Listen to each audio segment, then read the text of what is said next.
lead with speed and devour with power.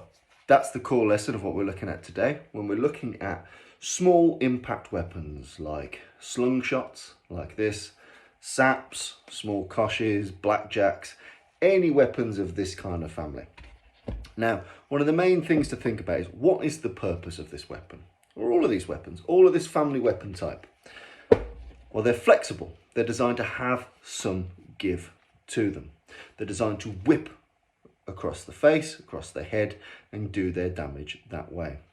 Now, one of the problems is when a human being sees something coming, when we see a threat coming, even if it's just on the periphery, you get the idea, the smidgen of a threat coming in, we tend to raise our shoulders, lower our jaws, and as part of our natural flinch response, we essentially make ourselves often relatively knockout proof. You know, the difference between a punch you just saw coming and a punch you didn't see coming at all is phenomenal when it comes to knockout rate. So how can we game that for advantage?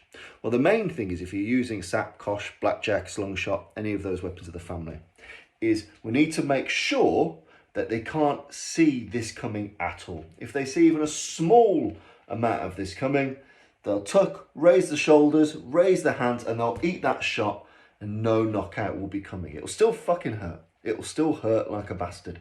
It'll still break teeth. It still might fracture jaws, but it's not going to get the knockout that we want, and it's the knockout that we're after.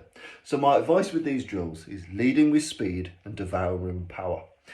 Get as close as we can, and this is by subtlety, by diffusion. Again, I'm wearing a hoodie, so it's not so forgiving, but if you imagine coats, jackets, these kind of things, even in the placement of the hand.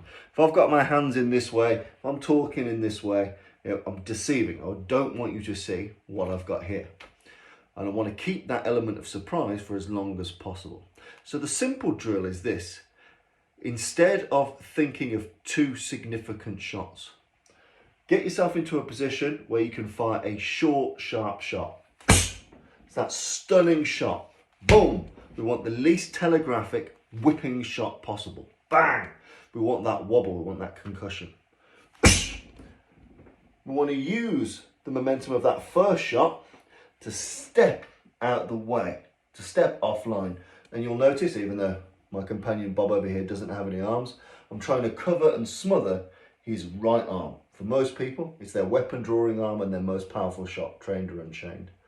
So if I've stepped offline, I've now got a bigger runway of a shot, which I can then use as a power shot. I can use my hips, my shoulders, my feet. I can turn everything into that shot because it doesn't matter anymore because the surprise is over. This first shot, bang!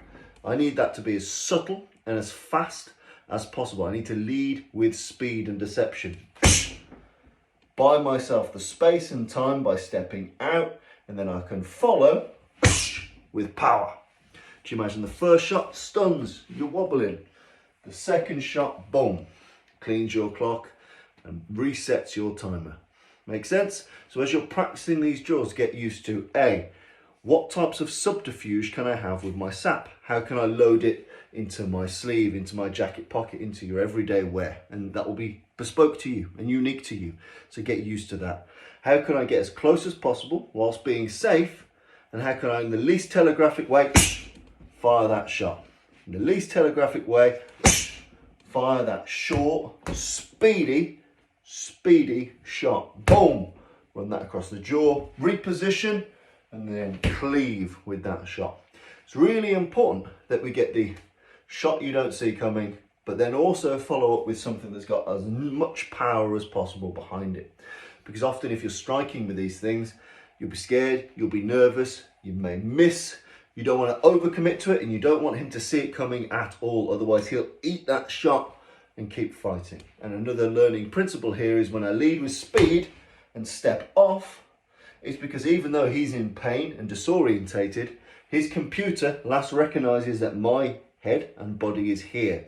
And if it is going to fire back, if he's going to fire back, he's going to fire back where that head and body was.